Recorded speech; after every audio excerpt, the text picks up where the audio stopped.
नमस्कार, एक बार फिर से मैं आप सभी के सामने उपस्थित हूँ बेहद महत्वपूर्ण टॉपिक के साथ। और आज हम बात करेंगे ऑपरेशन विंडलॉर्ड के बारे में कि क्या है आखिर ये ऑपरेशन विंडलॉर्ड। अमेरिका ने ऑपरेशन विंडलॉर्ड के जरिए वार्ड 250 परमाणु रिएक्टर के 8 मॉड्यूल्स को 3 C-17 जो आपका ग्लोब मास्टर ट्रांसपोर्ट प्लेन है, इसने कैलिफोर्निया के मार्च एयर रिजर्व बेस से यूटा के हिल एयरफोर्स बेस तक एयरलिफ्ट किया गया है।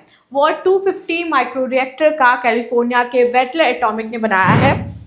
इस प्रकार अमेरिका ने परमाणु रिएक्टर को एक जगह से दूसरी जगह एयरलिफ्ट इतिहास रच दिया है। अभी तक ये माना जाता था कि परमाणु रिएक्टर एक स्थिर और परमानेंट स्ट्रक्चर होता है, यानी कि इसको हम एक जगह से दूसरी जगह शिफ्ट नहीं कर सकते, बिकॉज ऑफकोर्स यार इतना हैवीएस्ट होता है, आप उसको एक जगह से दूसरी जगह कैसे रखोगे। बट अमेरिका ने क्या किया कि इस तरीके से अपने परमाणु रिएक्टर्स को ये शिफ्ट कर सकता है, यानी कि फ्यूचर में मान लीजिए कि उसकी परमाणु साइट पर कोई हमला करना चाहे तो वो इन रिएक्टर्स को दूसरी जगह पर शिफ्ट कर देगा ताकि उनको कोई भी दिक्कत ना हो। तो ये फ्यूचर ओरिएंटेड एक काम है, ये किया गया है।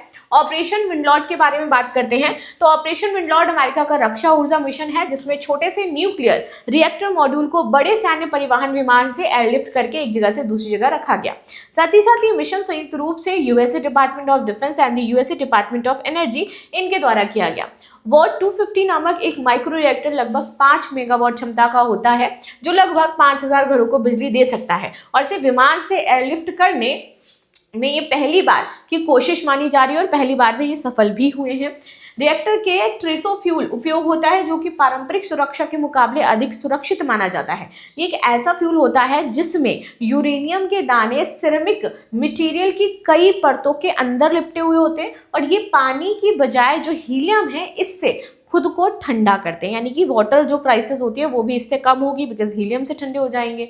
इससे ये पुराने रिएक्टर डिज़ाइन की तुलना में ऑपरेट करने में ज़्यादा सुरक्षित है, खराब होने का कम चांसेस है, प्लस ये ज़्यादा तापमान पर चलने में भी सक्षम हो जाते हैं।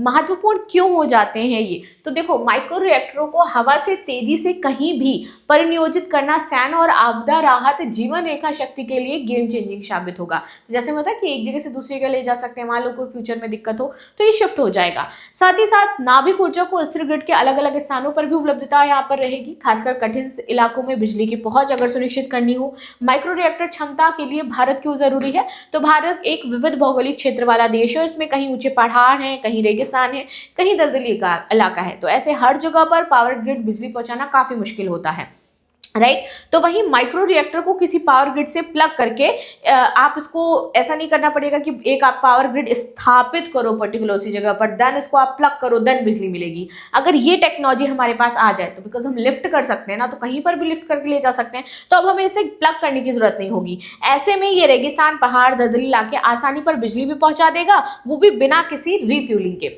संक्षेप में बात करें तो ऑपरेशन विंडलॉर्ड एक प्रयोगात्मक मिशन है जो अमेरिका ने छोटे परमाणु रिएक्टर को एयर डिलीवरी के जरिए कहीं भी ले जाने की तकनीक का परीक्षण किया, जिसमें भविष्य में युद्ध क्षेत्र, दूरस्थ स्थान, आपदा पर जो प्रभावित इलाके हैं और बिजली सुविधा देने की क्षमता जो है उसमें सुधार होगा।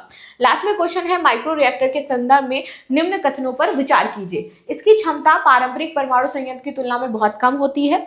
इन्हें दूरस्थ और कठिन क्षेत्रों में तैनात किया जा सकता है। ये केवल नौसैनिक पनडुब्बियों में ही उपयोग किए जा सकते हैं। उपयुक्त में से कौन से कथन सही है?